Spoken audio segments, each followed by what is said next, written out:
नमस्कार दोस्तों, धर्म ज्ञान हिंदी कहानियाँ चैनल पर आप सभी श्रोताओं का हार्दिक अभिनंदन करती हूँ। और कहानी को शुरू करने से पहले आप सभी से अनुरोध करती हूँ कि अगर आपने अभी तक हमारे चैनल को सब्सक्राइब नहीं किया है तो प्लीज हमारे चैनल को सब्सक्राइब जरूर कर लीजिएगा। रामेश्वर राय अपने बड़े भाई के शव को खाट से नीचे उतारते हुए छोटे भाई से बोले, तुम्हारे पास कुछ रुपए हो तो ले आओ, दाह क्रिया का इंतजाम करें। अभी तो मैं बिल्कुल खाली हाथ हूँ भाई। छोटे भाई का नाम विश्वेश्वर राय था। वह एक जमींदार के कारिंदा थे। आमदनी अच्छी थी। बोले, आधे रुपए मुझसे ले लो, आधे तुम निकालो। रामेश्वर बोले, मेरे पास तो रुपए नहीं है। विश्वेश्वर ने कहा, तो फिर इनके हिस्से का खेत गिरो रख दो। रामेश्वर, तो जल्दी जाओ और कोई महाजन तलाश करो, देर ना लगाना। विश्वेश्वर राय ने अपने एक मित्र से कुछ रुपए उधार लिए। उस वक्त का काम चल गया। बाद में फिर कुछ रुपए लिए और खेत की लिखा पढ़ी कर दी। 5 बीघे जमीन थी जिसे बेचकर कुल 300 रुपए मिले थे। गांव के लोगों का अनुमान है कि क्रियाकर्म में मुश्किल से 100 रुपए उठे होंगे, पर विश्वेश्वर राय ने 13वीं के दिन 301 रुपए का लेखा भाई के सामने रख दिया। रामेश्वर राय ने चकित होकर पूछा, क्या सब रुपए उठ गए? विश्वेश्वर, क्या मैं इतना नीच हूँ कि 13वीं के रुपयों में से भी कुछ बचाकर रख लूंगा? किसको यह धन पचेगा? रामेश्वर, अरे नहीं, मैं तुम्हें बेईमान नहीं बनाता, खाली पूछता था। विश्वेश्वर, कुछ शक हो तो जिस बनिए से चीजें ली गई हैं, उससे पूछ लो। करीब करीब 2 साल के बाद एक दिन विश्वेश्वर राय ने भाई से कहा, रुपए हो तो लाओ, खेत छुड़ा ले। रामेश्वर, मेरे पास रुपए कहाँ से आए? घर का हाल तुमसे छिपा थोड़े ही है। विश्वेश्वर, तो मैं सब रुपए देकर जमीन छुड़ाए लेता हूँ। जब तुम्हारे पास रुपए हो तो आधे रुपए देकर अपनी आधी जमीन मुझसे ले लेना। रामेश्वर, अच्छी बात है, मेरे हिस्से की जमीन भी तुम ही छुड़ा लो। 30 साल गुजर गए। विश्वेश्वर राय जमीन को भोंकते रहे।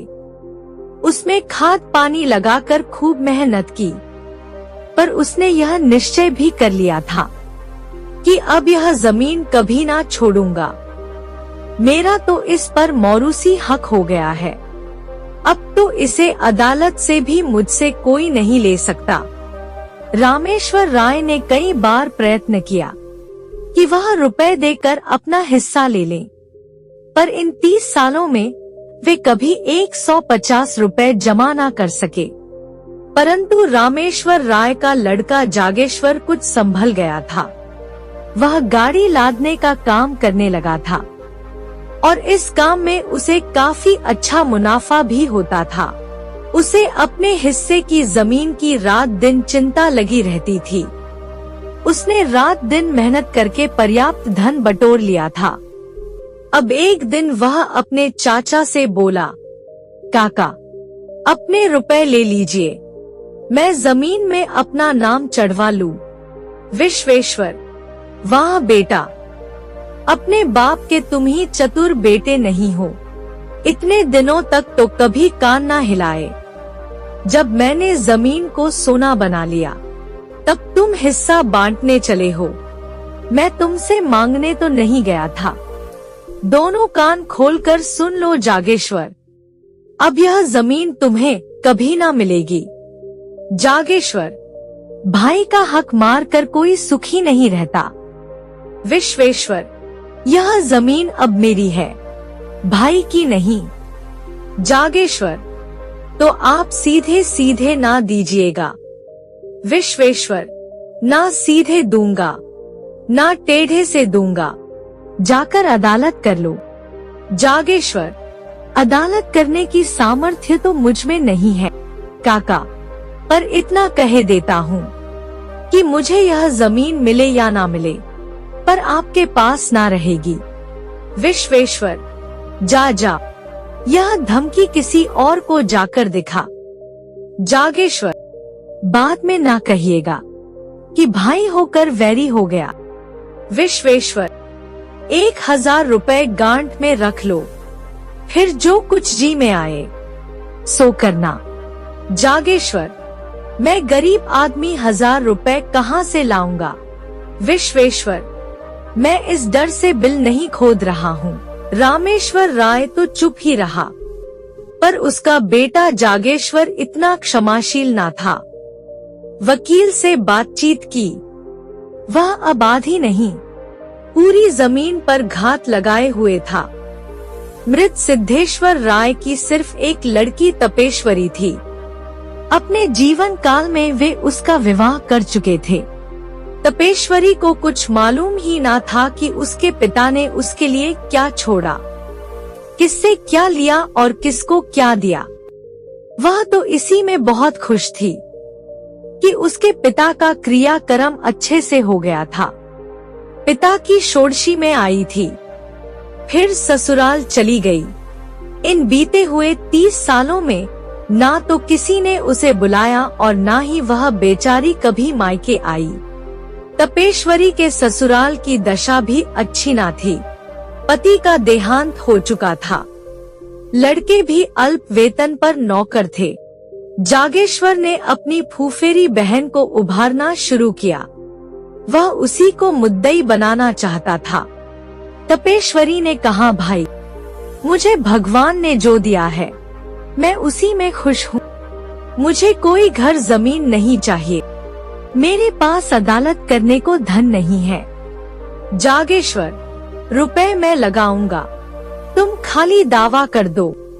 तपेश्वरी, काका तुम्हें अदालत में खड़ा कर किसी काम का ना रखेंगे। जागेश्वर, कुछ भी हो बहन, पर मुझसे यह नहीं देखा जाता कि वे जायदाद लेकर मजे उड़ावें और हम मुंह ताकें। मैं अदालत का खर्च दे दूंगा, इस जमीन के पीछे बिक जाऊंगा, पर उनका गला ना छोड़ूंगा।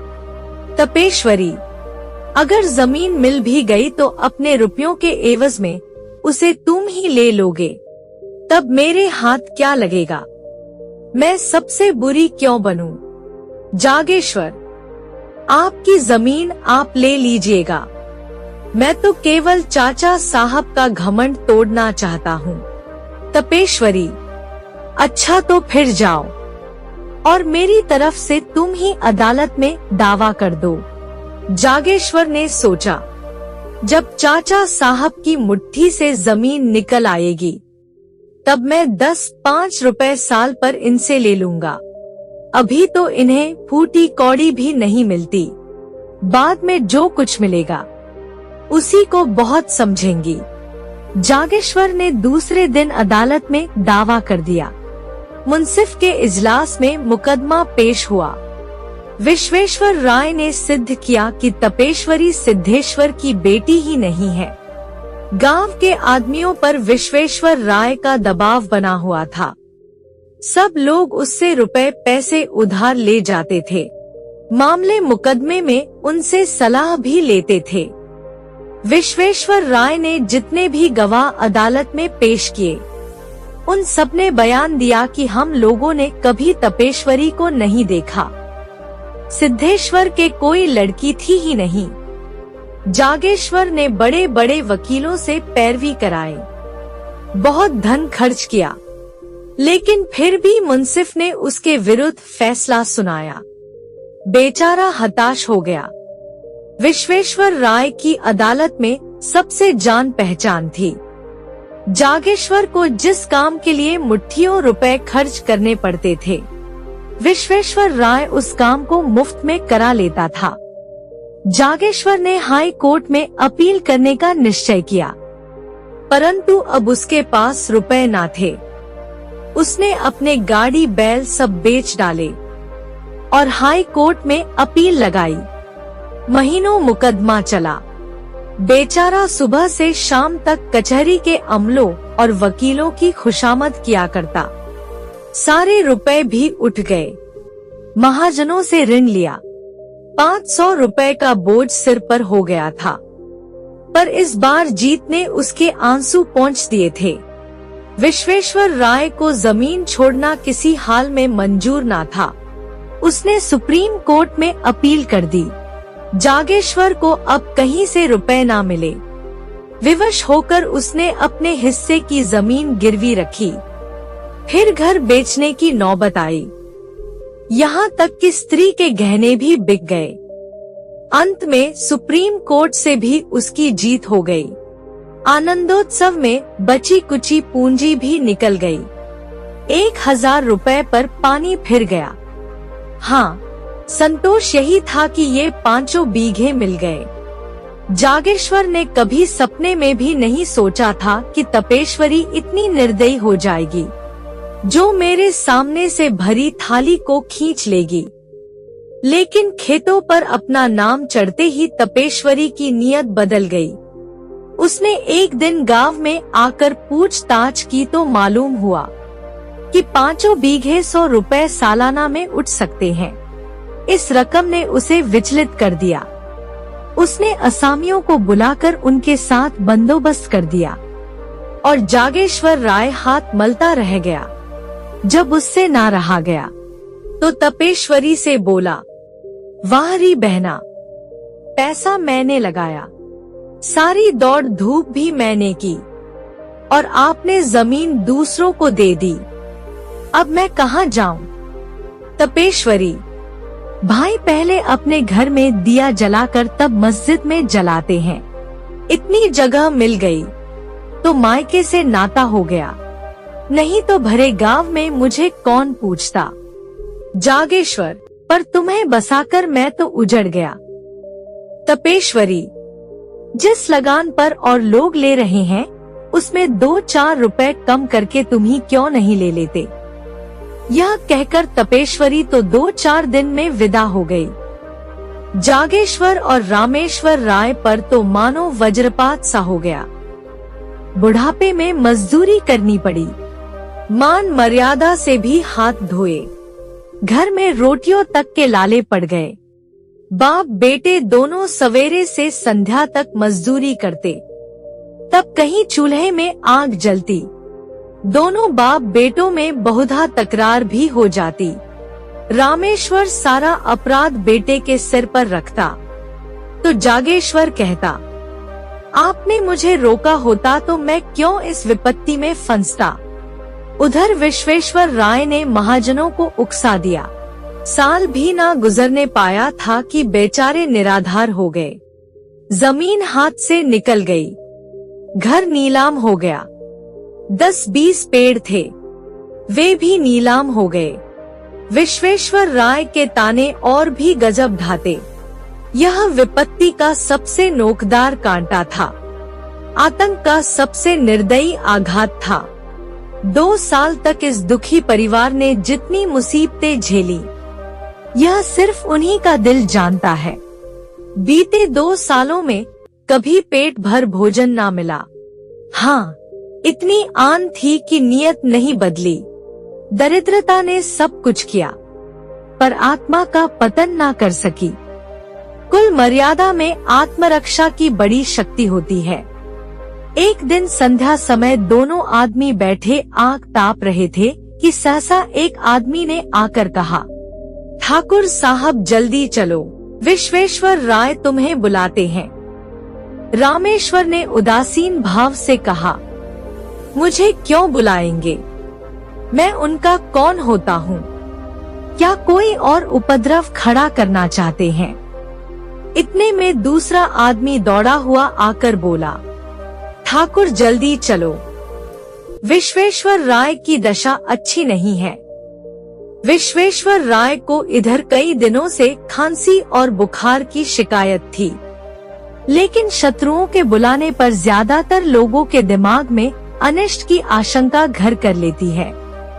इसी वजह से रामेश्वर और जागेश्वर भी कभी विश्वेश्वर राय का कुशल समाचार पूछने भी ना गए थे।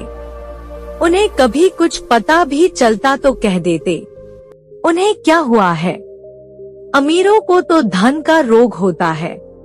जब आराम करने को जी चाहा तो पलंग पर लेट रहे, दूध में साबूदाना उबालकर मिश्री मिलाकर खाया और फिर उठ बैठे। विश्वेश्वर राय की दशा अच्छी नहीं है। यह सुनकर भी दोनों अपनी जगह से ना हिले। रामेश्वर ने कहा, दशा को क्या हुआ है, आराम से पड़े बातें तो कर रहे हैं। जागेश्वर, शायद किसी वैद्य हकीम को बुलाने भेजना चाहते होंगे, हो सकता है बुखार तेज हो गया हो।